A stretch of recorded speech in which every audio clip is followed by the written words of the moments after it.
Hello. Our story begins in the shambles of society. The Mandalorian War, of which ravaged the homeworld of the Mandalorians once more, was going on.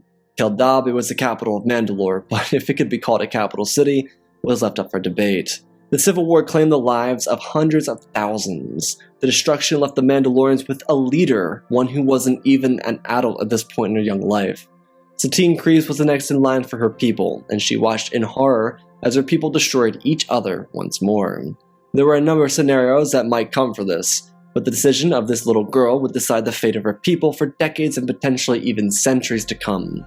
If she decided that a time of peace would be better suited for her people, then she would lead them down a path that would abandon their lineage and identity. If she chose a path of the warrior, then her people could rise up and do exactly what they were doing now in the future. All that mattered was their survival. As a 14-year-old, she had to make a decision. As the bombs rained down on her people and explosions echoed out in the distance, her advisors, which had all been her fathers, came to her and suggested a relocation to the city of Sundari. It wasn't nearly as large as Keldabi, but it had some ancient relics of the Mandalorians inside of it, one such as the Great Forge. Satine didn't want to leave her people, but if she died, there'd be nothing for her people. Bo-Katan wasn't old enough to lead. Hell, she herself wasn't even old enough to lead. But her sister was younger. Her sister was moved to Sundari weeks earlier, and now Satine would leave her people behind as the capital collapsed under the pressure of war. The trip from Keldabi to Sundari was one of the quietest of her life. Satine made this trip dozens of times, many of them with her little sister, her father, and her mother in tow. Satine's mother died not long after the war started, and her father was claimed in battle like a true Mandalorian. As Satine's reflection looked back at her, the city of Keldabi got smaller and smaller. She didn't know it now, but it would be the last time she would ever see the city standing. In the months that followed her evacuation, Keldabi would become ashes, rubble surrounding the dead in a soft cocoon of lost history, culture, and lives. Satine's thoughts were far and few between. As a duchess, she needed to lead. And what was she to do? Doom her people to repeat the same endless cycle of oblivion? The same one her forefathers had repeated over and over again. The challenge of rising up to the fight, only be put in their place by superior force? Be put in their place by their brothers and sisters? Surely they couldn't continue doing this. But a young duchess didn't want to disappoint. She was surrounded by adults, all of which were used to serving her father, the former ruler of Mandalore. It had only been weeks since her father died, her dad, and she didn't have a moment to cry to herself. Always surrounded by an elite guard, always watched over carefully by eyes older and older. What a fate for royalty. She never pitied herself, but was this a life she was destined for? Satine was brought back to Sundari, so that she may repair the bond between Mandalorians. How could she do that, not even a woman yet, and control over such a powerful society, one doomed to extinction? Satine waited until she was brought back into the royal houses of Sundari. She would call this home from now on. It surely wasn't Castle Kryze on Kalevala, but it was something, which is better than the fate left behind on Keldabi. Inside the royal palace, the young duchess would make her decision. She would decide the fate of Mandalore. Before all this carnage, before the war, before her parents died, she dreamed of being the strongest of her family, the fate any and every Mandalorian wished for themselves. As a ruler, she wanted to have the strength of her mother, but the gentility of her father. Something her father instilled was a courage to be gentle, something her mother instilled was a bravery to be opposed. Such attributes for such a young woman. Satine had the dream of her life. She knew what her armor would look like. She knew what she would become. But would that fate even be feasible anymore? To rise above her people and become the warrior leader they needed seemed like a fever dream at this point, and how she felt so terrible for her little sister.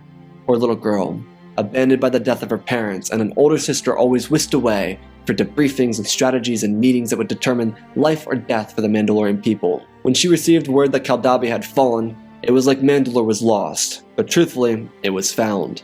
The oppressive regime had fallen. And while the war wasn't over yet, it was one step closer to a Mandalorian victory, which meant that the decision Satine needed to make was one day closer to needing to be chosen. Her 15th birthday was spent alone, surrounded by adults, and deciding the future for her people. She kept going back and forth. The choice felt impossible. She was haunted by the past she had with her parents, both of which were warriors, teaching their daughters everything they knew, taking both her and Bo to the Great Forge just as any other Mandalorian royal did for their subjects, shown off and paraded around as the future of their people. Satine knew what the fate of her people depended on, whether or not they remained warriors. Her birthday was quiet, and once all of her advisors left for either the final battlefronts or for sleep, she finally let the tears fall.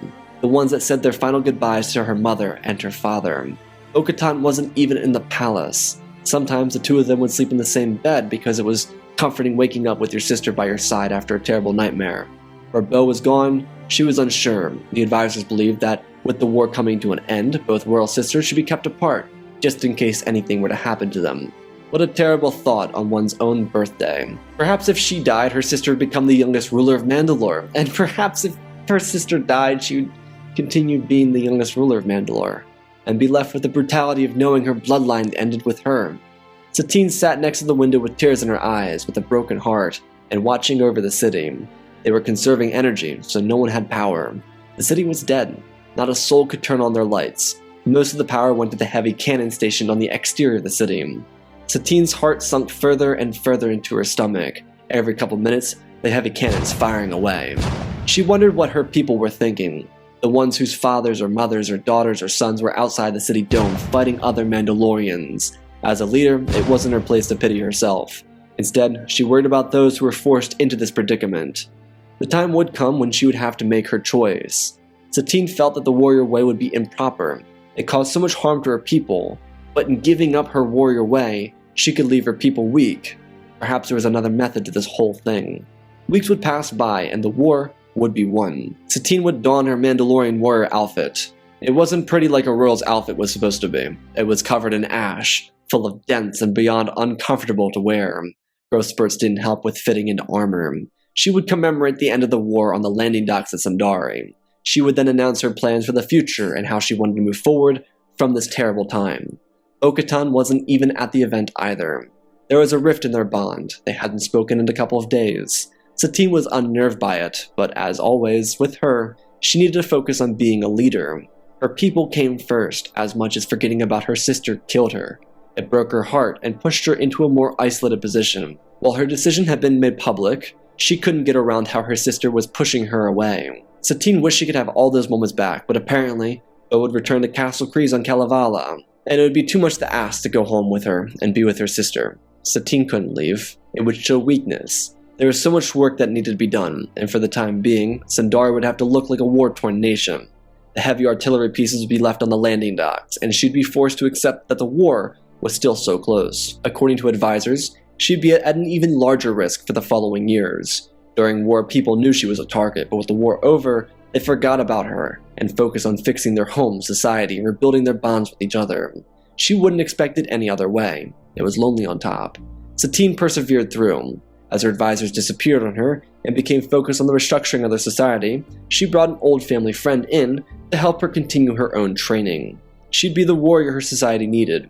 Satine's days, every day from the age of 15 to the age of 18, would be scheduled ridiculously and without breaks. There was no childhood or adolescence for her. As a leader, she rose to the occasion. Every day started with an early morning training regiment. If she was on Mandalore or inside the palace, it started at 5 in the morning.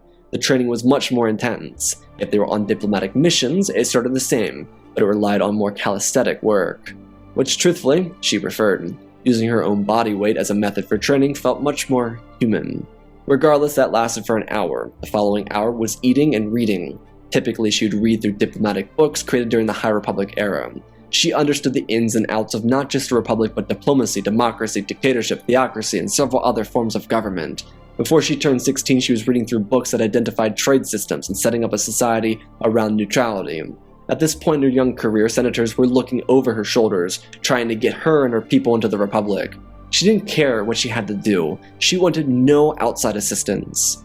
After her little time to read, she spent the next 10 to 14 hours of the day working on diplomacy, helping her people, scheduling infrastructure meetings, hollow meetings with worlds and systems close to Mandalore. Because while there was a lot she had to do for her people, there was a whole other game that needed to be played on the galactic scale. She had so many credits and funds to work with, and she had to use them properly. She started with education centers, libraries, and training arenas. She wanted the people to have the choice to do one of 3 different things. It would suffice until society was able to rebuild. Of course, there was a population crisis due to the mass amounts of death. Hospitals had been maintained throughout the war, so there was no need to focus on those. Perhaps upgrades would be necessary. She was able to secure all those from trade, so no worry, for an internal level work. Satine's growth as a leader was stunted when she turned 18, because about midway through that year she was targeted by other Mandalorians, another reason that almost pushed her down the route of being more pacifist than ever before. But she decided to push back against it, until her advisors decided that enough was enough, bringing a Jedi Master and a Knight to Mandalore to protect her. Truthfully, the advisors adored her, and the thought of losing someone who was so instrumental in their reconstruction and rebuilding process was unimaginable. If she died, the people would turn on themselves, because while she was their leader, and people loved her all the same, she was keeping the people together. She had this way about her. It was a talent or the right stuff or whatnot to be the leader. She was their leader, despite being so young. She won over the hearts of the people, just not all of them. So when she was on the hot seat with assassination threats and bombs in her wardrobes and so forth, she was taken out of Sundari and put into the care of a Jedi Knight.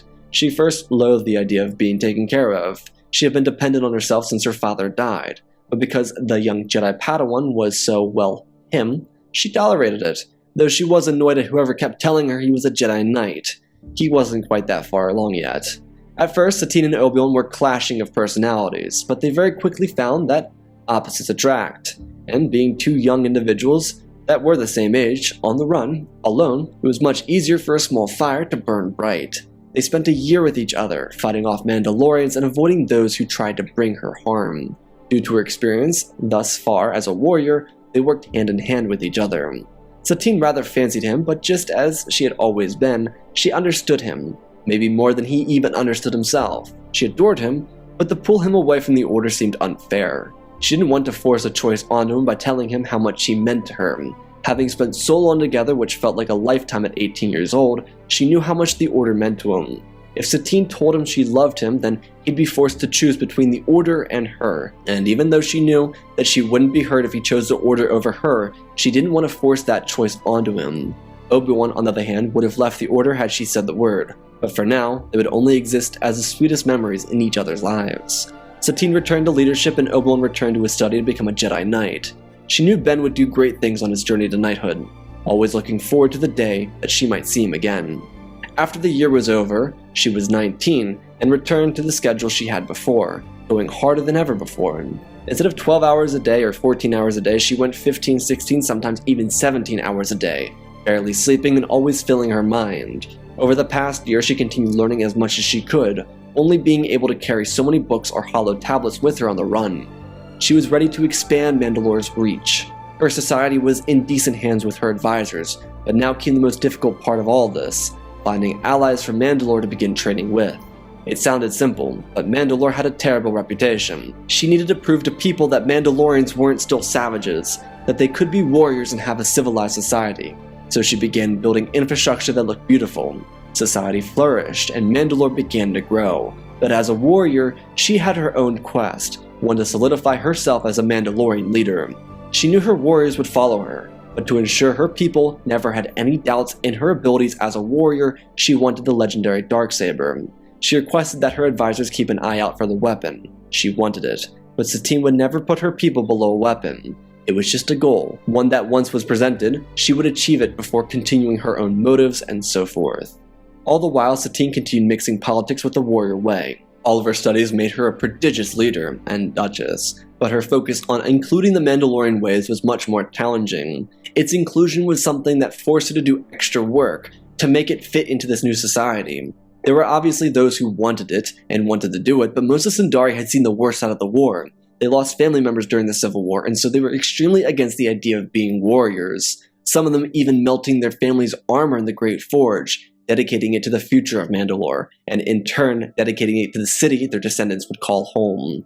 While the artillery pieces had been removed from the landing docks, Satine knew that there was one more challenge awaiting her, and it was the Death Watch. They hunted her for years, but the entire year she was 18, they were actively trying to kill her. She knew that to fight these Mandalorians could upend everything she had done in the past couple of years. But at the age of 23 now, she knew what was right for her people. If Death Watch could be allowed to grow, then they could bring pain, death, and destruction upon everything she loved. So she targeted them, going to the moon of Concordia. There the Death Watch was rebuilding, preparing for war, and as it turns out their elder governor was actually the one sending out bounties on her head. No matter. Oh, and he had the darksaber. There would truthfully be pleasure in doing this. As the years went by, Satine received the best training on Mandalore, Her armor was newer than ever before and constantly updated, and it was much more comfortable and more maneuverable than ever before. She led an elite group of Mandalorians in the battle, a grand total of 100 of them, and it was an attack that started at night. With the proper readouts of the entire facility on Concordia, they knew how many were present. The Death Watch was sleeping, most of them anyways. The few on guard were taken down silently. Satine didn't want these people to undo all of her work, so this elite unit of Mandalorians, the special forces that ended the Civil War, were ending any potential future wars. They were given one directive: kill. Satine went to Pre Vizsla's home, with a couple of her most elite guard. It was a squad that killed another Vizsla who fought against the Mandalorians before. What irony. They moved into the facility quietly, creeping along the halls before sneaking into each residence and killing everyone. Satine in a way thrived off of this, but also hated it. There was no in between. She really bounced back and forth. Being Mandalorian pushed her to be the fittest to survive, but being herself, killing others made her recoil, almost even regurgitate. When she found Pre Vizsla, he was sleeping. She walked into his room and took off her helmet, taking her fist, balling it up, and throwing it down into his stomach. It jolted him from his sleep, and he looked up. There she was, gorgeous as ever, with a face paralyzed with one destination: his death. He moved to get up, and she said that she challenged him for the darksaber. He smiled, telling her that she would die. Satine turned to the two guardsmen in the room with her and smiled. Kree got down to his side and pulled the legendary weapon and turned around, igniting it and running at her. She shot a grapple into his chest. He felt the blade lodge itself into his chest, and then it yanked him forward. She grabbed his wrist with her hand and twisted it back, telling him that it wasn't nice to try and kill the Duchess. She pulled her leg up and kicked him backwards, pulling a pistol and pulling the trigger a few times. She grabbed the weapon and left the building. When she returned to her palace in Sundari, she learned something that forced her out of the main chamber. While the death of Pre Vizsla didn't elicit a regurgitation, the death of her sister was something else. Satine was still under the impression that her sister was on Kalevala. The reports changed, but she was told that when she was home, she was on Kalevala. There was never any report of her going to Concordia. She would be buried in the following days, and it would reset Satine's heart. Poor little sister, killed in her sleep, left for dead in the middle of the night. Satine just pictured the poor little girl, the same one she remembered from the nights of the bombings and raids in Keldabe, looking into the sky with lifeless eyes. It destroyed Satine, just thinking of her beloved little sister dying with no one around her. Just like Dad. What a horrific, terrible, excruciating thought that was. Must have been even worse for Bo, who experienced it, especially since it was the elite Royal Mandalorian Guard who did it.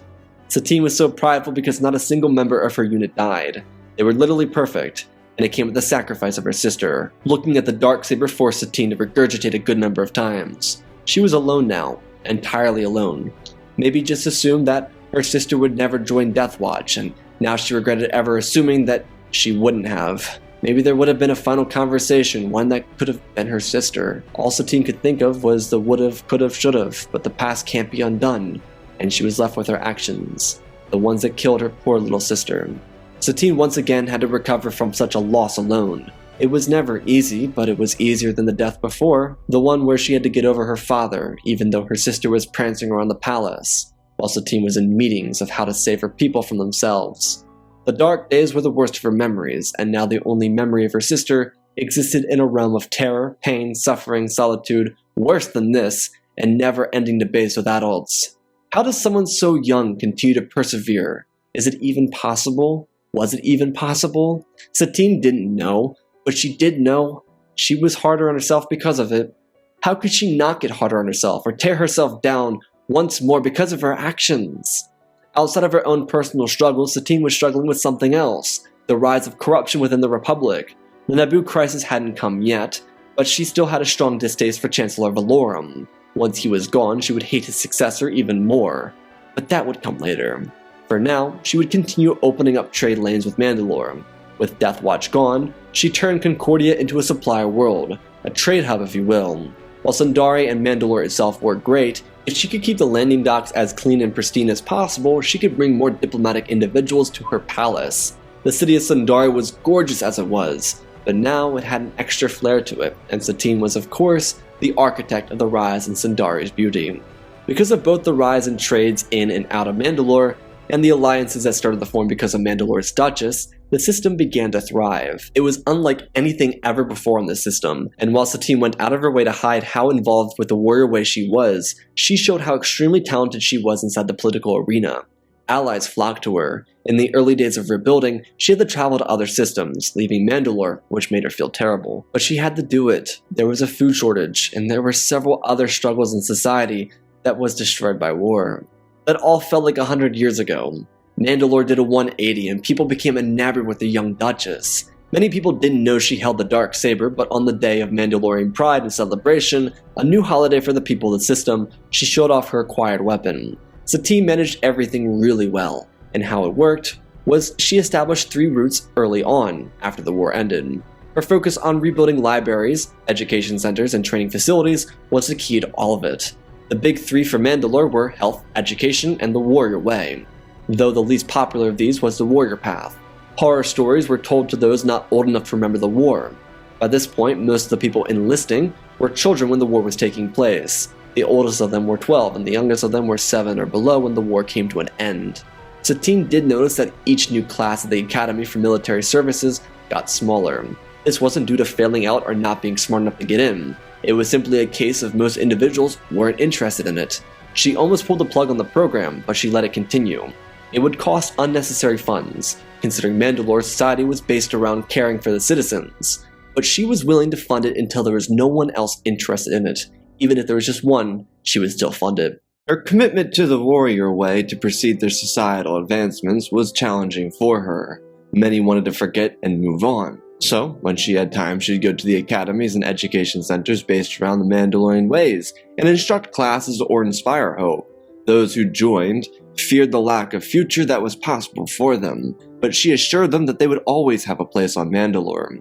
Sure, showing off the dark saber and expressing its true meaning was fun and all, but there was a serious issue for Satine to tackle. She did make sure that her students understood that the saber did not make her a leader. It was a weapon, one that needn't be used unless absolutely necessary. What made a leader was their character, who they were as individuals. Some of the qualities she told them were what her parents instilled into her: the courage to be gentle and the bravery to be opposed. They were the next generation, despite what their roles were in this modern Mandalorian society.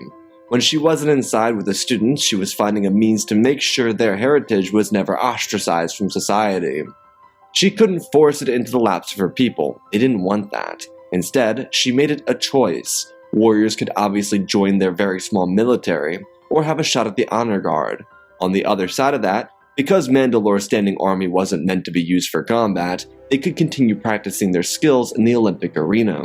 It would be a way to help them uphold their warrior practices and even strategies for the entertainment of their fellow Mandalorians. So, if there was a conflict, which was highly unexpected, they would be prepared. Due to Satine's very high level of training, she would partake in these regimens as the instructor, though this was more of a leisure or burning off steam activity. She helped new recruits and gave everyone the time of day when she was around them. Being a leader at 25 was still challenging. With 10 more years under her belt, it would only get easier, because the next 10 years of Satine's life would be relatively peaceful. She continued learning the ways of the warrior and upgrading her own personal skill. However, on the diplomatic side, she needn't do a thing. People flocked to her, because people wanted to be allies with Mandalore. Satine, along with a number of other upper-class politicians and leaders, realized that there was a war looming on the horizon. And while not as many leaders were against Palpatine as Satine was, she was very outspoken about the fact that this war was a side effect of Palpatine and the corruption the Republic allowed to prosper. Satine by this point was 35 years old. She was an unstoppable force, and that proved to be true when the Clone Wars started. All of her allies were super close to her, and so when the war started, they were all ready to join her side, the neutral side. Despite being a warrior, she wanted no part in this galaxy-spanning war. She knew that both the Republic and the CIS would be breathing down their necks to get them to join, so she proposed a notion to this coalition. She decided that the Neutral Systems Coalition, which is what they were calling themselves, should erect an army and a navy. She expressed that while this might be polarizing coming from a Mandalorian, she believed it would be the best thing for the Neutral Systems, just in case the CIS or Republic tried to do anything irresponsible. The notion of creating their own internal army sounded far-fetched, but to Satine, it wasn't about military force. It was about having something to protect each other, not just themselves. The Neutral Systems Coalition was the pride of Satine's political career. it accounted for 1,200 star systems that wanted nothing to do with the Clone Wars. Her idea was that if they wanted to remain neutral, they should protect themselves. The Republic and CIS were huge, and if this coalition could have any means of self-defense, then perhaps they could remain entirely neutral from the conflict the entire war. Satine did address the issue of defending themselves and a faction declaring war on them, and she expressed that if each system was able to defend each other collectively, then neither side of the war would dare risk their resources to fight it. The people were a bit nervous at the idea, but they trusted Satine and her judgment. The raising of a neutral military force would be effective, and while it wouldn't be elite as a clone army, it seemed they wouldn't have to worry about the clones, because reports about B-1 battle droids is that they're pretty ineffective, just mass-produced. Though the Neutral Systems Coalition would never have to worry about an attack from either or. On the flip side of that, Satine would. Dooku did not like her. He believed that she would be very easy at disrupting their war effort, and if she did that, then his and Palpatine's plans could go awry. Instead of trying to get involved due to the Neutral Systems Coalition, Dooku hired the Children of the Watch to do his dirty work. The Children of the Watch was a group smaller than Death Watch, but they were going to be mobilized to turn against Satine and take her out. Dooku knew that as long as she was gone, Mandalore wouldn't be a problem.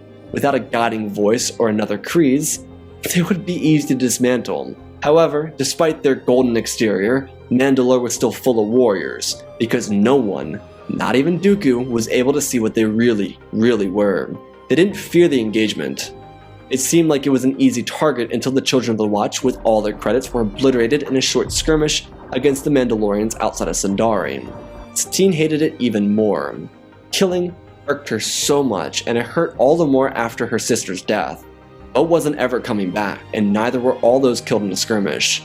A few of her own Mandalorians died, because it was a targeted attack on the landing platforms. Those who were killed were celebrated and memorialized by the Duchess herself, and after the ceremonies, she brought in her elite guard and gave them all the missions. She wasn't finished there. She called upon bounty hunters that work with the Separatists. The ones that were willing to do this job came in. Those who were not were paid off.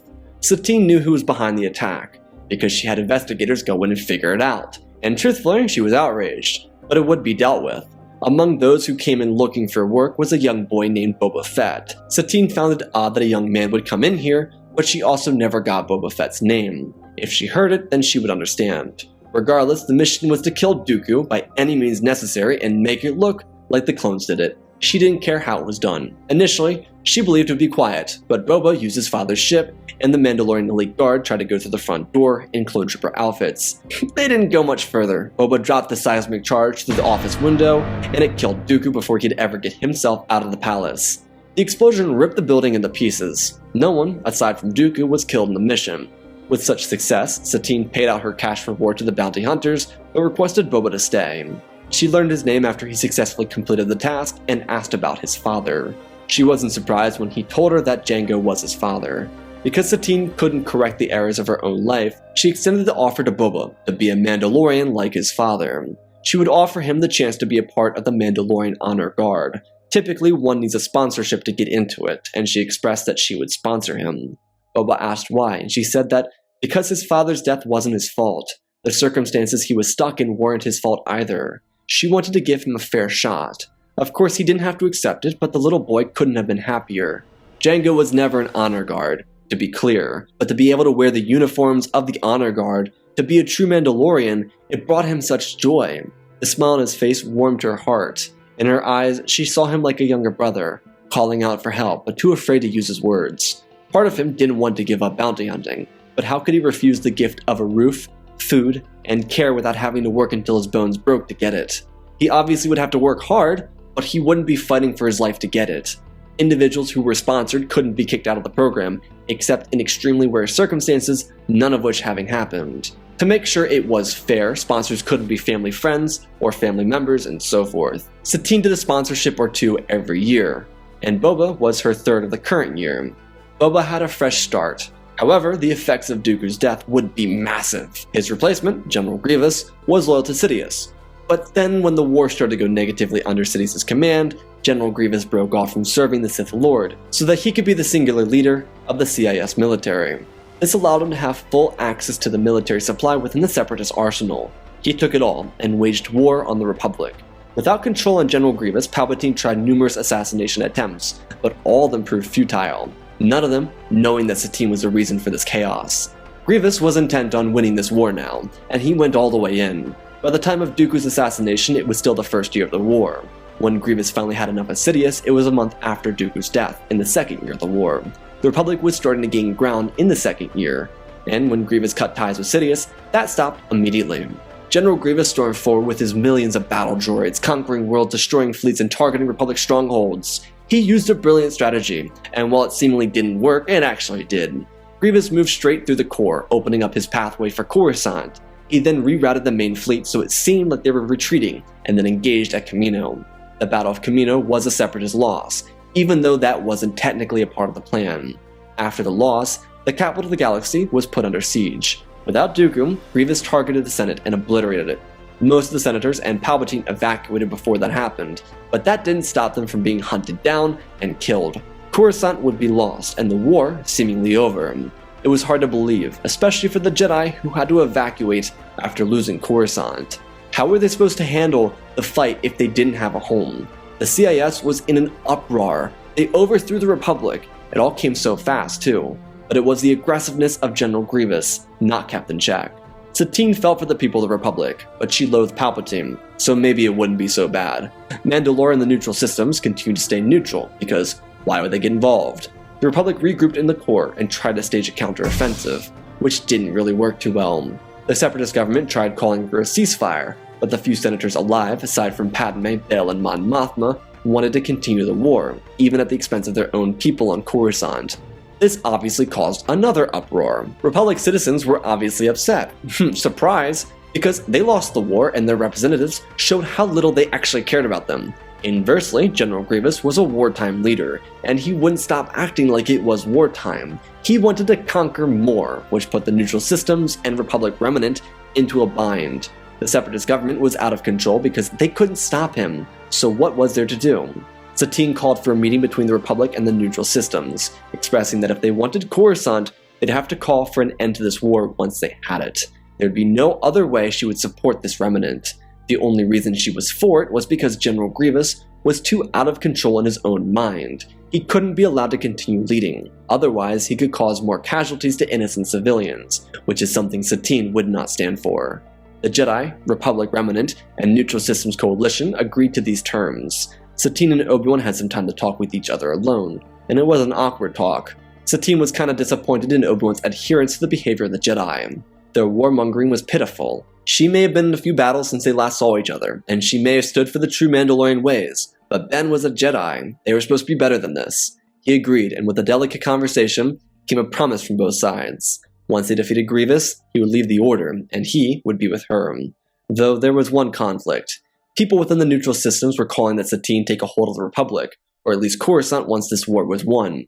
Truthfully, this idea was supported by her people. She had done them so well in the last 20 years, they believed she was invincible. Like taking over a war-torn galaxy would be fun for anyone, especially her. She didn't want to, but the excitement for her progression to Chancellor, Galactic Leader, or whatnot seemed to plague people's minds, especially in the neutral systems. She had no play in this battle, and this battle was much worse than the one that came beforehand. What made matters worse is that Grievous had sent a group of elite units to the Senate on Raxus. The entire Separatist government was executed, except for a few escapees. He was going to become the sole leader of this operation, until the Republic remnant arrived. With aid from the neutral systems and a genuine surprise attack, the CIS was lost, and General Grievous, who was on the ground, couldn't make it to his flagship before it was lost. He was subsequently killed in the chaos of the battle.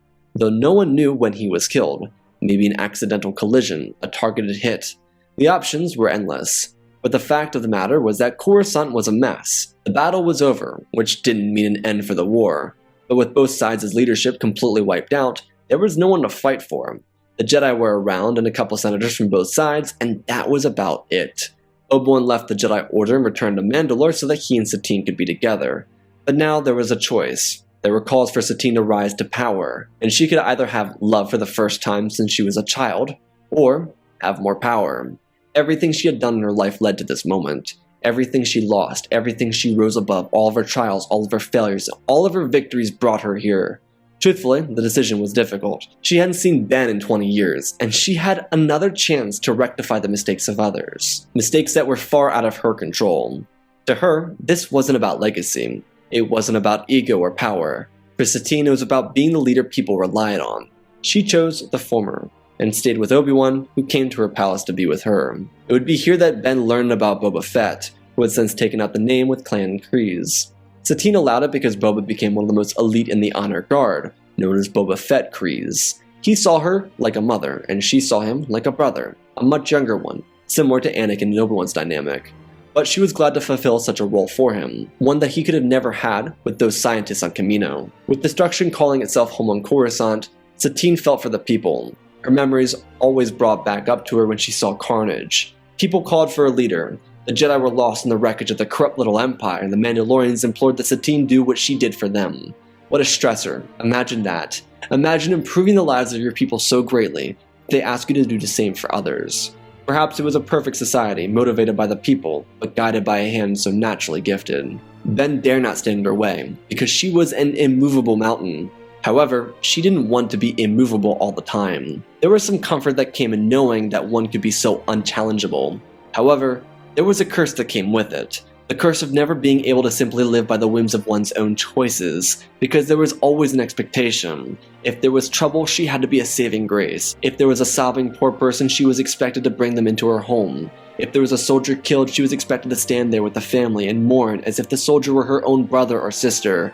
These were all attributes of a good leader, one that Satine was naturally, but there was never a moment for herself. Had she even put to rest her parents or her sister? Not even she knew. Her legacy was indefinite. When she died, there would be statues of her in public squares, her name would be on buildings, and she'd be talked about in every history lesson. However, what was the life she led? Was it even worth living? Was it considered living? A leader must be willing to sacrifice it all for their people, for her people. But what happens when the galaxy calls upon her to be their guiding hand, to be their voice? What happens when a system of only 3 million residents becomes 100 quadrillion sentients? Could there be a moment of gentility and openness with Ben? Or would she buckle down and become the people's servant in another cycle of pain and misery for herself? The sacrifices of a true leader could never be overstated, but despite her promise to Obi-Wan, which would be fulfilled, she would rise to the moment, taking her seat in the capital world of the Republic, standing amongst a sea of dead people. How do you tell someone you love that every night you wake up screaming, but are used to comforting yourself? Her family was gone, and she would throw herself back into the world of death, one that she remembered so painfully from her childhood. But she could only remember her parents as she remembered the war on Mandalore, and the only way she could remember Bo was her first conflict, the one where she won the darksaber but costed her sister's life. Perhaps her greatest fear is that Obi-Wan, her beloved, would become just another waking nightmare. How tragic it would be. He was a Jedi, nothing bad could happen. Look at what happened to Bo. But it didn't happen to Boba. It was a never-ending cycle of questions with answers, but no answers that resolved an unsteady heart.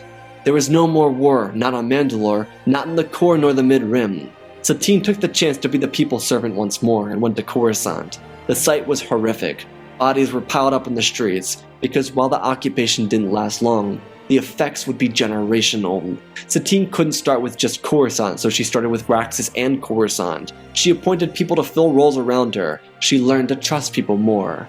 Because despite having advisors as a girl, she had her father's advisors, all of them seeing her like a daughter, because he was her father's daughter. Those that hadn't died off yet didn't serve her anymore, and Almec was thrown from power after became begrudging towards her and her goals. It was hard to trust, but she learned how to.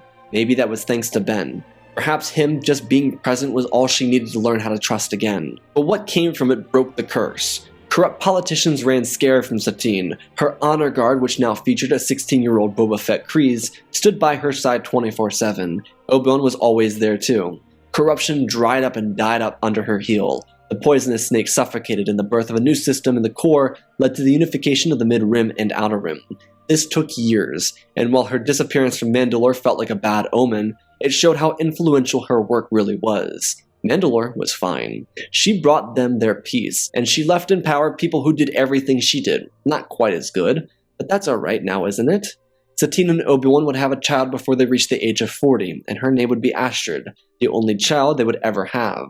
It was a bit stressful for Satine, having Astrid when she was in the middle of all of her work, but once Astrid was born, all of her rough days, all of her pain, and even the loathing she had on some days felt so fulfilling. She never loved anyone like she did her daughter. Astrid was the greatest gift the galaxy had ever given her. Satine, Ben, and Astrid would travel between Coruscant and Mandalore a ton, but thanks to Satine's reputation, there'd be no need for her to go anywhere else. Diplomats always came to her as the new government inside the core flourished. She put in place laws to ensure the Jedi didn't ever get involved, to be sure that nothing like Palpatine could ever happen again. Even though Palpatine never became Emperor, she couldn't stand his role or the corruption that was so obviously present within him. There was no Chancellor role. The sovereignty of galactic systems included everyone within it. Satine left the seat on Coruscant once it was established, but it would reach all the way out to the Outer Rim. Without rising crime families due to Maul and Savage dying out during the Clone Wars, the crime syndicates were weak and open for an attack, which the sovereignty provided diligently. Satine returned home with her 5-year-old daughter and saw Mandalore thriving. She may have not been the full-time ruler, but she didn't get to see Sundari a whole lot. Astrid was accustomed to traveling at this point, but she loved that her mom wouldn't have to be on Coruscant all the time anymore. Though speaking of her lovely mother, Satine and Obi-Wan would finally get married upon their return after Satine's job with the sovereignty, then becoming due consort to Her Majesty, the Duchess of Mandalore. At 45 years old, Satine lived a full life, but now it was time that she take it easy on herself and finally enjoy what she hadn't had so far in life. While Boba wasn't related, he was a part of the family as Clan Kryze looked to expand itself. Boba Fett Kryze would be considered royalty on the planet as he went on to have a full life himself as an honor guard. He married on Mandalore and even got to stay inside the royal palace. As Astrid grew up, she realized how she would now have to fill her mother's role at some point, but she accepted it, knowing she would never have to see such hard times as her mother did, but also accepting that to be a Kryze, she needed to be ready for what came next. Astrid would never see a galactic-scale war, neither would her children, her grandchildren, nor her great-grandchildren. Mandalore would remain peaceful for millennia after Satine passed away of natural causes. Her legacy would touch souls far and wide, from Mandalore and across the galaxy. She would inspire generations of people who wanted to be just like her, striving for political positioning inside the sovereignty of galactic systems, so they too, just like the Duchess Satine Kryze of Mandalore, could leave a lasting effect on the galaxy. That, my friends, is our video. Special thanks to our Patreon, Grand Tier, who requested this video. Again, special thanks to all of our patrons: Galvin Gaming, Tristan, Mandalore, Sir William 1767, Darth Revan, Grandity Bane, Helen Rooney, The Last Jedi, Apollo, Wiwu 670, Annika Stank Runner, CT7567, Toaster Oven, Oz of Oz, Darth Nox, The Eternal Padawan, Joshua Dem, Jenna Naguin, Sansa Skeleton, Jedi Sloth, Mr. Yeet Gamer, Lord Calic, Young 66, Manman Studios, Anakin 003, Lord Draken, Fortis Lexi Star Wars, Erebus, Rex the Wolf, the main 3 first names, Dark Saint 46, Baron Joshua, and Lord Deadwing for supporting the channel. Smash that like button. Support me in other ways. Go check out the Patreon. Otherwise, wow. This is a top 10 easily for me. Satine is one of my favorite characters. I adore her. I think her trials and accomplishments on Mandalore are something that are kind of overlooked. And so doing that and focusing on her character, but having that slight twist where she's focused on being a warrior was really interesting. As I was writing the story, I got to the fact that Dooku would try and turn someone against her, and I thought that it would be interesting if she turned against Dooku and actually retaliated, and because of the way he died, no one would know it was the Mandalorians thinking it was the Republic, and so it would lead to this chain of events that she would never see coming.